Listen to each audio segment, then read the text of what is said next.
3 stories came in this week. All from different states. All from different people who don't know each other. And yet, there's something in each one that feels connected. Something I can't quite name.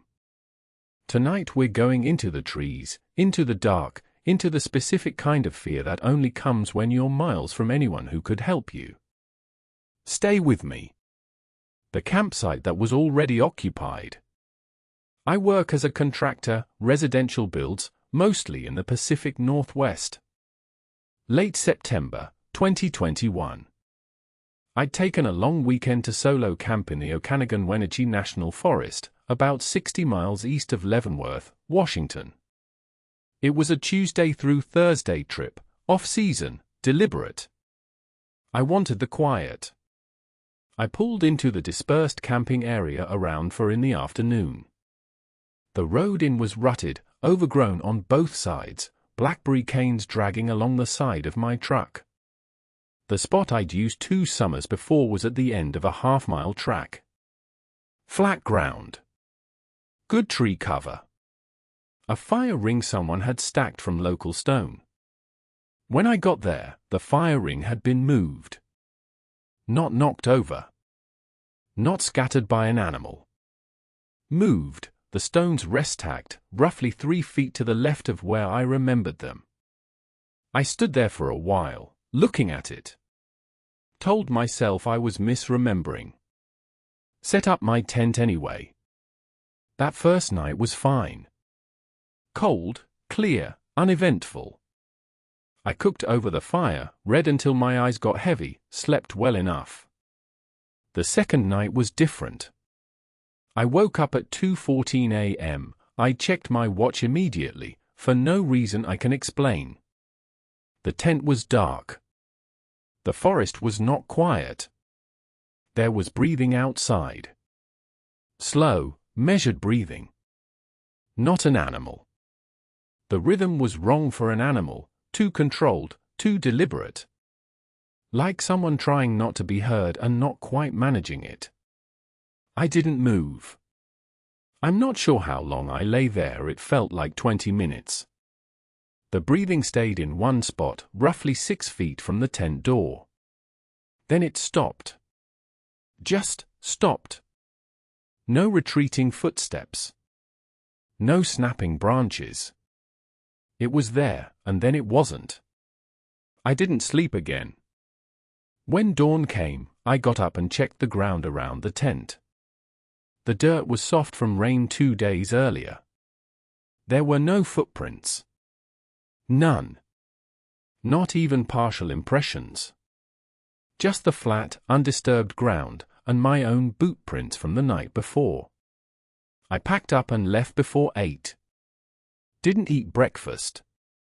Didn't look back down that track. I've camped alone probably 40 times in my life. I'm not someone who spooks easily.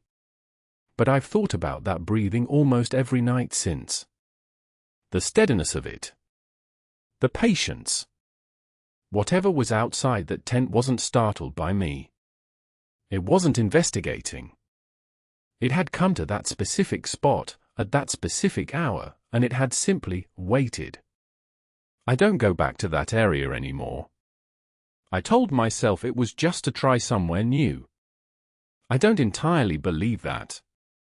The next story comes from East Tennessee, and what unsettles me most about it isn't what was seen, but what left tracks that had no business being there. She was standing at the waterline. My name is Rachel. I'm a high school biology teacher from Knoxville, Tennessee. The summer of 2019, my friend Dana and I drove up to Norris Lake for a 4-day kayaking trip. We'd done this route before, camped on one of the small wooded islands in the upper basin, the ones you can only reach by water. No roads in. No other campers most of the time. We set up on the second island out, the one with a good flat shelf above the waterline. By the time we'd eaten dinner, the sky was doing that thing it does in late June in East Tennessee, that deep bruised purple before full dark. Beautiful. I remember feeling genuinely content. We turned in around 10. Dana fell asleep fast. I lay there listening to the water, almost asleep myself, when I noticed the light. A flashlight beam, moving along the far shore. Slow, sweeping.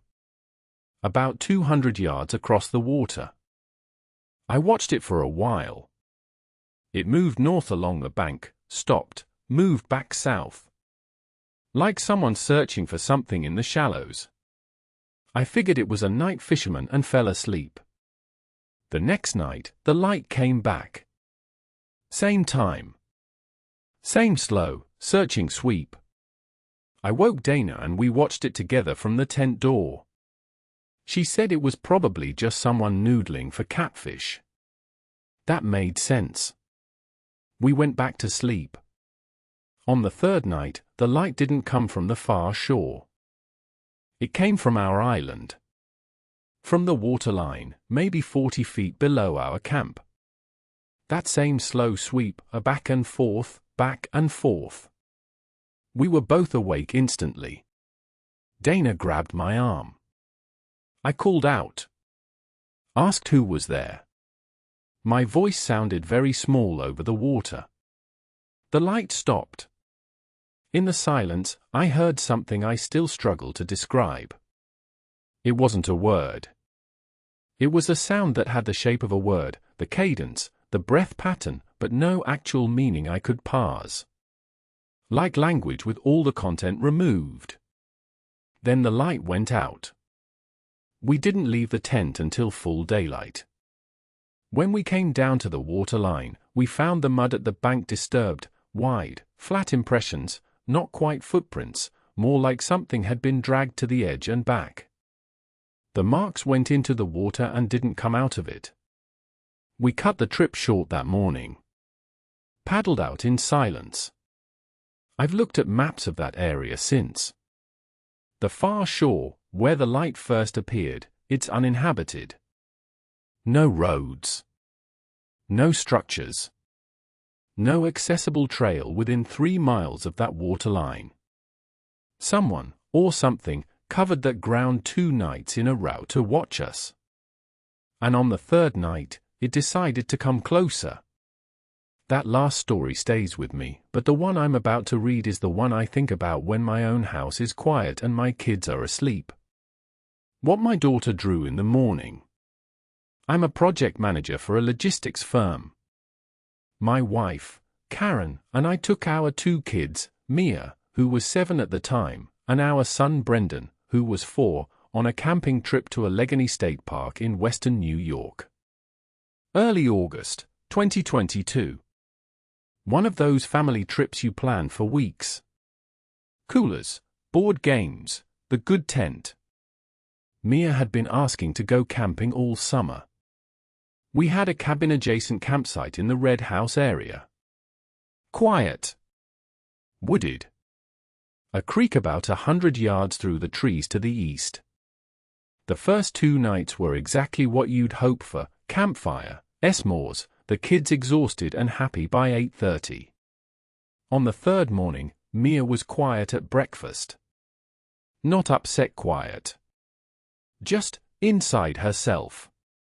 She ate her oatmeal and didn't ask for seconds, which was unusual. I asked if she'd slept okay. She said yes. Then she asked me for her drawing book. She spent about 40 minutes drawing while Karen and I broke down the camp kitchen. I didn't think much of it. Mia draws constantly. When I looked at what she'd done, I felt something shift in my chest. It was a figure. Tall, she'd drawn it spanning the full height of the page, which she almost never does. Thin. Standing at the edge of what were clearly trees. And it was facing her. The figure had a face, or the suggestion of one, and it was positioned directly outside what I recognized as the window of our tent. I asked her what it was. She said, very casually, the way kids state facts, the man who watches. I kept my voice even. Asked her if she dreamed about him. She looked at me like I'd said something strange. No, Daddy. He's real. He was there last night. He comes and watches us sleep. I asked her what he looked like. She thought about it. Tall. His arms are too long. He doesn't move fast. He just stands there. I walked the perimeter of our campsite while Karen kept the kids occupied. The ground beneath the window side of the tent was soft from overnight dew. There were impressions in the soil, I want to be careful how I describe this, that were consistent with 2 feet, standing, unmoving. The spacing suggested something considerably taller than me. I'm 6'1". I didn't tell Karen what I found. I don't know why. I think I wasn't ready to say it out loud. We packed up that afternoon and drove the 4 hours home mostly in silence. I still have Mia's drawing. I took a photo of it before Karen could see and put the book away. Sometimes I look at it late at night when the house is quiet. Mia doesn't remember drawing it. She says she doesn't know what I'm talking about. She's 9 now. She still won't go camping. She's never explained why. 3 people. 3 different states. 3 experiences they can't fully account for and haven't been able to leave behind. I don't know what was outside that tent in Washington. I don't know what searched the waterline at Norris Lake for 3 nights in a row. And I don't know what a 7-year-old girl saw standing outside her family's tent in western New York. If something like this has happened to you, in a forest, near a lake, somewhere far from help, leave it in the comments. Every story on this channel came from someone who needed to tell it. If you want more, subscribe, new ones arrive every week. Sleep well tonight. And if you're camping this weekend, pay attention to what the silence sounds like when it changes.